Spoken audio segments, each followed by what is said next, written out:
Another data structure within R that is more familiar with what we are typically used to working with, such as spreadsheets and tables, is known as a data frame. A data frame is a data structure within R that has multiple rows and multiple columns. A data frame actually represents multiple vectors that look like columns that have the same length or same number of rows. One can create a data frame as follows by working with multiple vectors.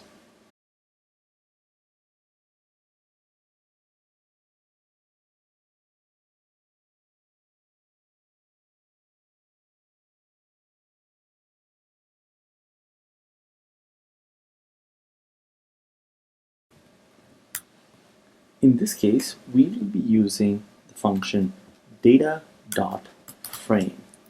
This allows us to take individual vectors and create data frames from them.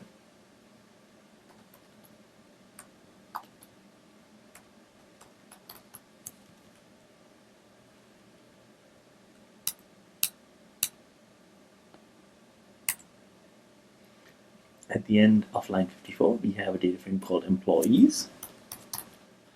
And as you can see, employees has 3 columns and 4 rows in each column. To access individual columns within the data frame, as you can see, these columns have names, specifically the names of the data frames, the names of the vectors themselves. And so if I want to access any individual column, one can do that this way.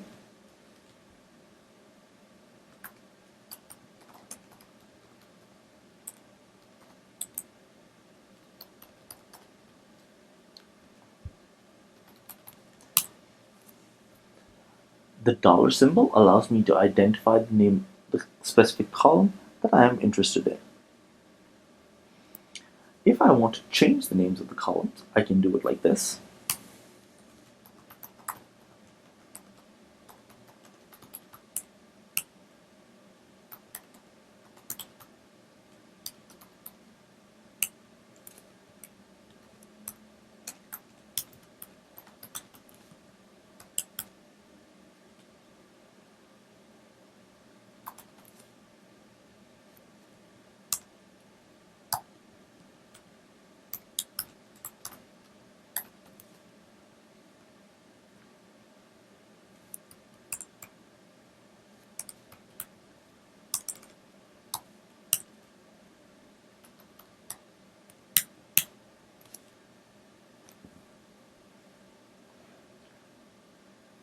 As you can see, the column names of the 3 columns in the employees data frame has been changed from names, ages, and salaries to name, age, salary with the first letter capitalized.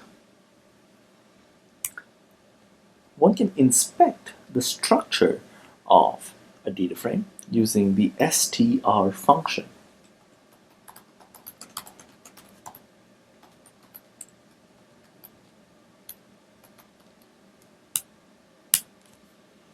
And this tells us that there are 4 observations of 3 variables. It lists out the names of variables and also the data types. And since these are only 4 observations, we actually get the values specifically listed out as well.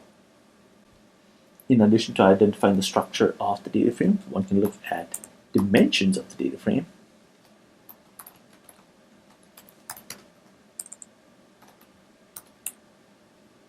Using the dim function, if I specify the data frame within the parentheses of the dim function, I see that it has 4 rows and 3 columns. In addition to identifying the dimensions, one can get a sense of specific data in a data frame by using either the head or the tail function. The head or the tail function allows us to get a preview of the data frame by looking at certain rows.